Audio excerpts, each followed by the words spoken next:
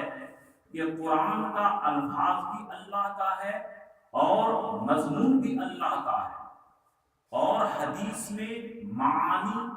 اللہ کا ہے اور الفاظ نبی کا ہے، بس اتنا فرق ہے۔ ورنہ جو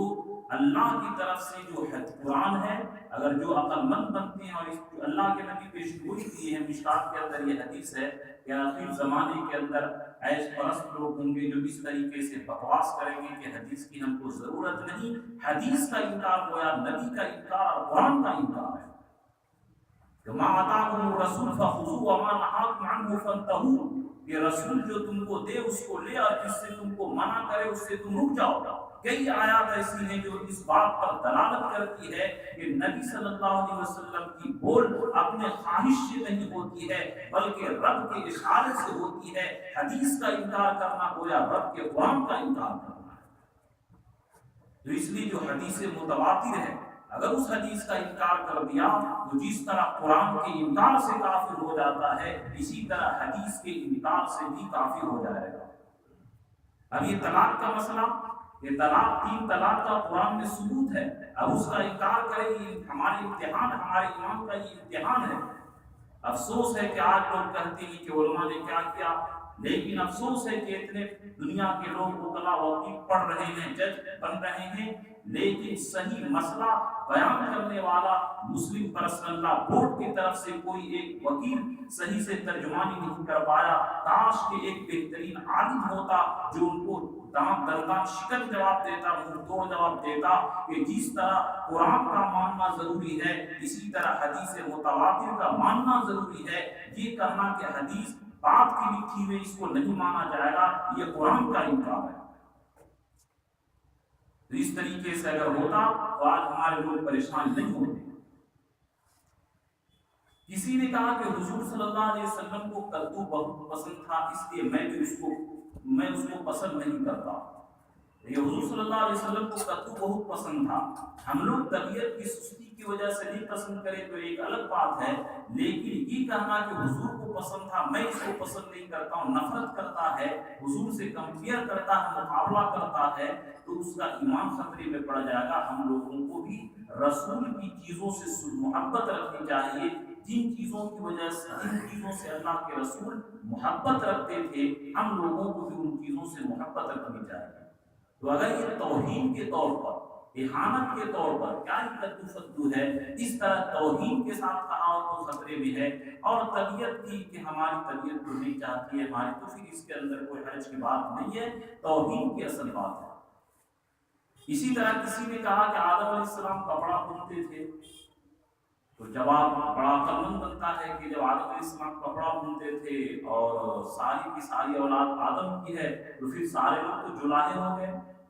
اس کو بھی کفریہ جملہ میں لکھا ہے کہ اگر کوئی کہے کہ آدم علیہ السلام کپڑا بنتے تھے، کسی نے کہا تو پھر سارے کے سارے لوگ جولاہے ہیں، تو اس طرح بولنے والا یہ کیا ہے ایمان سے نکل جائے گا، کیونکہ نبی کے شان میں آدم علیہ السلام کے شان میں گستاخی کیا۔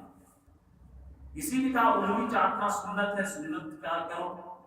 تو وہ کہنے لگا کہ یہ کوئی اچھی چیز نہیں ہے سنت، نعوذ باللہ، انگلی چاٹنا یہ اچھی چیز نہیں ہے۔ یا افسوس ہے ہم کو کہ دیندار لوگوں کے ساتھ بھی کھانا کھاتا ہوں، وہ لوگ بھی بایاں ہاتھ سے سالن نکالتے ہیں اور دایاں ہاتھ سے نہیں نکالتے ہیں، اور کہے کہ یہ کیا سنت ہے، نعوذ باللہ یہ تو گھٹیا چیز ہے۔ تو میرے دوستو دایاں ہاتھ کو استعمال کرے، لیکن افسوس ہے کہ جو دیندار لوگ ہیں وہ لوگ بھی بایاں ہاتھ سے سالن نکالتے ہیں۔ ہم بہت سارے لوگوں کے ساتھ کھانا کھائے، لیکن افسوس ہے کہ ہم جان بوجھ کر کے دایاں ہاتھ لگاتے ہیں تاکہ ان کو احساس ہو، لیکن پھر بھی وہ لوگ بایاں ہاتھ استعمال کرتے ہیں۔ آپ لوگ عہد کریں کہ انشاءاللہ ہم لوگ دایاں ہاتھ استعمال کریں گے۔ کوئی آدمی بات کہے تو سننے والا کہتا ہے جھوٹ ہے، اگرچہ ساری باتیں پیغمبرانہ ہیں۔ اگر کوئی آدمی بات کہے شریعت کی یہ بات ہے یہ ہے، بولتے اگرچہ یہ بات کیا ہے پیغمبرانہ ہو تو بھی ہم نہیں مانیں گے، یعنی نبی کی بات ہوتی تو بھی میں نہیں مانتا، تو تمہاری بات کہاں مانوں گا۔ اگر کوئی اس طرح جملہ بولتا ہے تو اس سے آدمی ایمان سے نکل جائے گا۔ ایک آدمی کسی کو مار رہا ہے تو کہا مت مارو، تو کہا نہیں میں ماروں گا، اگرچہ حضور صلی اللہ علیہ وسلم منع کرنے آئیں یا اللہ تعالیٰ ہم کو آواز دے دے تو بھی میں اس کو نہیں چھوڑوں گا، اس کو ماروں گا۔ اگر کوئی اس طرح طیش میں جملہ کہتا ہے کہ حضور آ کر کے روکے تو بھی میں نہیں چھوڑوں گا، میں ماروں گا، یا آسمان سے آواز آ جائے تو بھی میں نہیں چھوڑوں گا، اس طریقے سے اگر کوئی جملہ بولتا ہے تو میرے دوستو اس کا ایمان خطرے میں ہے۔ اگر کسی نے حدیث سنی اور حدیث سن کر کے کہتا ہے کہ نعوذ باللہ کیا یہ الجھن کی چیز پڑھتا ہے، دیکھیے اگر کوئی مقرر ہے سونے کے وقت ہے تو مقرر لوگوں کو پریشان کر رہا ہے تو یہ کہے کہ کیا یہ اس طرح لوگوں کے دل خراب کرتا ہے، تب تو کوئی حرج کی بات نہیں ہے، اسی لیے لوگوں کا آرام کا خیال رکھنا چاہیے، لیکن مقرر سے نہیں بلکہ حدیث سے نفرت کرتا ہے کہ کیا یہ الجھن کی چیز بکواس کرتا ہے، نعوذ باللہ، تو اس طریقے سے اگر حدیث کی طرف نسبت کرتا ہے تو اس کا ایمان خطرے میں ہے کہ حدیث کی اس نے کیا نعوذ باللہ شان میں توہین کیا، نبی کی بات کی توہین کیا۔ اور اگر جیسا کہ شریعت کا حکم بھی ہے کہ آواز اتنی بھی رکھو کہ جتنا لوگوں کو پہنچ جائے، اور لوگوں کو سونے کا وقت ہے اور تقریر کر کے لوگوں کی نیند خراب کر رہے ہیں تو یہ قیامت میں ظلم ہوگا، پکڑ ہوگا، اس لیے اس کا خیال رکھنا چاہیے۔ جلسہ کو اتنا ہی دیر چلانا چاہیے جتنا لوگوں کو سننے کا شوق ہے، اور جتنا سونے کا رواج ہے اتنا دیر تک چلانا چاہیے۔ رات بھر جلسہ یہ تو فطرت کے خلاف ہے۔ اگر کسی نے بیوی سے کہا خلاف بات نہ کہو تو بیوی کہی کہ پیغمبروں نے کیا ہے۔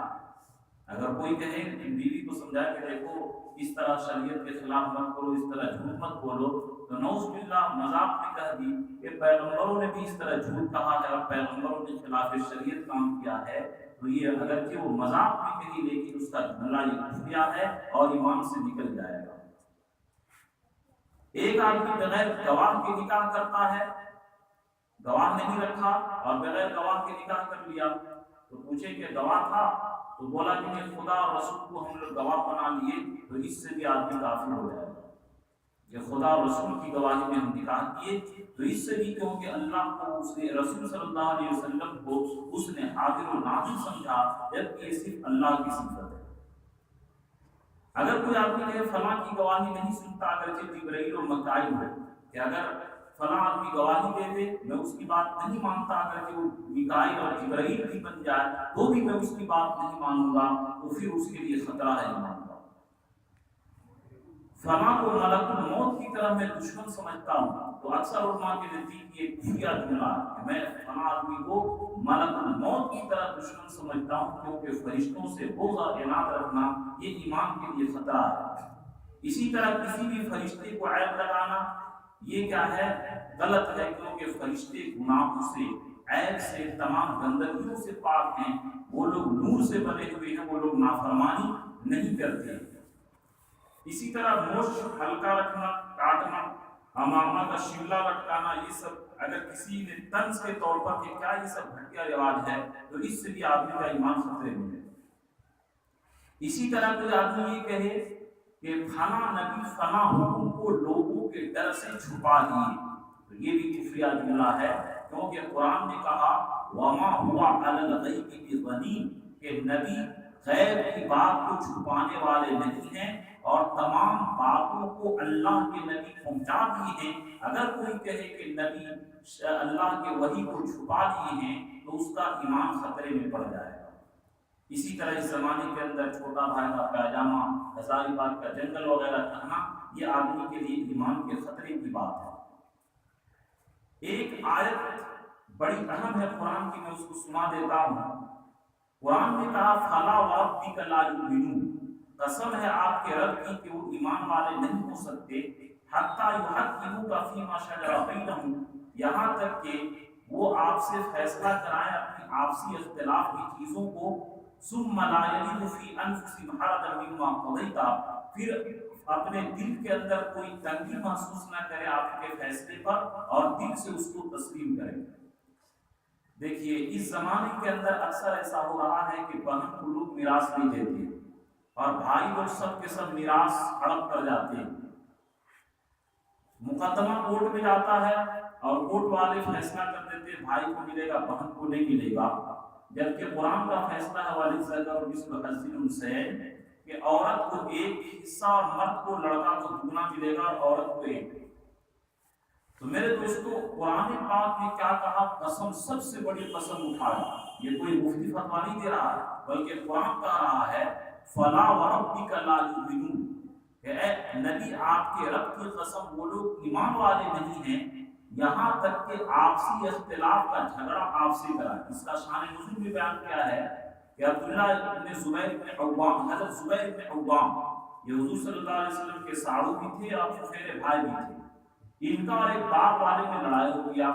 تو حضور صلی اللہ علیہ وسلم فیصلہ کر دیے حضرت زبیر بن عوام کے حق میں، تو نعوذ باللہ اس آدمی نے کہا دیا کہ حضور یہاں پر رشتہ داری نبھائے اور غلط فیصلہ کیے، تو حضور کا چہرے انور غصہ سے انار کی طرح سرخ ہو گیا کہ بھلا میں انصاف نہ کروں تو کائنات میں کون انصاف کرے گا۔ اس وقت کی آیت نازل ہوئی کہ اے لوگو اگر تمہارا آپس میں اختلاف ہو، لڑائی ہو، جھگڑا ہو تو تم فیصلہ نبی سے کرواؤ، اور نبی جو ڈیسیژن دے دے، جو فیصلہ دے دے اس کو دل سے تسلیم کرو، دل میں ایک ذرا برا نہ سمجھو اور اس کو سر خم تسلیم کر لو، بالکل وہاں پر اپنے آپ کو سلنڈر بول دو، تب جا کر کے تم ایمان والے ہو سکتے ہو۔ تو اگر اس زمانے کے اندر دیکھیے ایک مسئلہ یہ بھی یاد رکھیے کہ اگر کوئی آدمی ناجائز فیصلہ کر کے کوئی غلط چیز کو دے دے حرام ناجائز چیز کو، تو حلال نہیں ہو سکتا، یہ نبی کا فتویٰ ہے۔ تو اس زمانے کے اندر ہم لوگ اپنے حالت پر غور کریں، چاہے مسلکی اعتبار سے ہو کہ قرآن کچھ کہہ رہا ہے، حدیث کچھ کہہ رہا ہے، اب نہیں ہم اس کو نہیں مانیں گے، یا دو بھائیوں میں بٹوارا کا مسئلہ ہو، نہیں ہم اس کو نہیں مانیں گے، ہم تو کورٹ سے غلط فیصلہ ہی دے دیں گے۔ اگر ایک آدمی کورٹ کے غلط فیصلہ کو صحیح سمجھتا ہے اور نبی کے شریعت دیکھیے جس طرح حضور کے زندگی میں حضور کے شریعت پر عمل کرنا ضروری تھا، اسی طرح قیامت تک حضور کے وفات کے بعد دنیا سے تشریف لے جانے کے بعد جس طرح حضور کے زندگی میں حضور کے فیصلہ پر عمل کرنا ضروری تھا، اسی طرح حضور کے بعد بھی حضور کے فیصلے پر عمل کرنا ضروری ہے۔ یہ ہے نبی کی شان، حضور کی بادشاہ اور رسالت قیامت تک کے لیے ہے۔ تو میں ایک اصول اور رول کی بات بتا دے رہا ہوں کہ جہاں ہم لوگوں میں لڑائی جھگڑا ہو اور شریعت کا فیصلہ آئے ہمارے خلاف، تو ہم لوگ وہاں اپنے آپ کو سرنڈر کر دیں اور شریعت کے سامنے اپنے آپ کو جھکا دیں، یہ ایمان والوں کے لیے شرط ہے۔ لیکن اگر کوئی آدمی شریعت کے فیصلے کو حق سمجھتا ہے لیکن اپنے نفسانی خواہشات کی وجہ سے کہ اگرچہ ہم ناحق پر ہیں لیکن نہیں کرے، ہم کو ہمت کی وجہ سے نہیں کر پا رہا ہے، تو بہرحال علماء نے اتنی گنجائش رکھی ہے کہ اگر کہ کفر تو نہیں ہوگا لیکن بہت بڑا یہ گناہ کبیرہ کا ارتکاب کرنے والا ہے، لیکن اگر حضور کے فیصلے کو وہ غلط سمجھتا ہے اور دنیا کے فیصلے کو وہ صحیح سمجھتا ہے تو کوئی مفتی فتویٰ نہیں دے رہا ہے بلکہ اللہ فتویٰ دے رہے، فلا وربک کا قسم ہے آپ کے رب کی لا یؤمنون، کہ وہ لوگ ایمان والے نہیں ہیں۔ اس لیے مسلمانوں کو زور دیا جا رہا ہے کہ اپنی فیصلہ ایمان شریعہ سے کراؤ، اسلامی عدالت سے کراؤ۔ اگرچہ دنیا والے کے فیصلہ کو بہت سارے لوگ کرتے ہیں، اس میں نعوذ باللہ شریعت کو کیا جاننا۔ اگر کوئی یہ بولے کہ میں شریعت کو کیا جاننا، تم شریعت اپنے پاس رکھو، تمہاری شریعت تمہارے جیب میں، ہم کو تو یہ فیصلہ پسند ہے، ہم کو نعوذ باللہ شریعت کا فیصلہ پسند نہیں ہے، اس طرح کا کوئی جملہ بولتا ہے دنیا کے اغراض کی وجہ سے، دنیا کے مفاد کی وجہ سے، تو میرے دوستوں اس کا ایمان خطرے میں ہے اور ایمان سے نکل جائے گا۔ اس لیے کبھی بول کر کے یہ مت بولیے کہ اپنی شریعت اپنے پاس، تمہاری شریعت اپنے جیب میں رکھو، ہم کو شریعت سے کوئی مطلب نہیں، میں شریعت کو نہیں مانتا، میں شریعت کو کیا جانوں۔ اس طریقے سے اگر کوئی جملہ بولتا ہے تو رب کا فتویٰ ہے لا یؤمنون، قسم ہے اب کے رب کی کہ وہ لوگ ایمان والے نہیں ہیں۔ یہ اللہ فتویٰ دے رہا ہے، کوئی مفتی فتویٰ نہیں دے رہا ہے۔ تو اس لیے میرے دوستو آج کی گفتگو جو ہوئی وہ نبیوں کے شان میں گستاخی کے الفاظ، کہ اس طریقے سے کوئی آدمی نبیوں کے شان میں گستاخی کرے تو اس کا ایمان خطرے میں پڑ جائے گا۔ اللہ ہم سبوں کو نبی سے محبت کرنے والا بنائے اور نبی کے شان میں تمام مسلمانوں کو گستاخی سے حفاظت فرمائے اور ہم لوگوں کو ایمان پر خاتمہ نصیب فرمائے، آمین۔ وآخر دعوانا الحمدللہ رب العالمین۔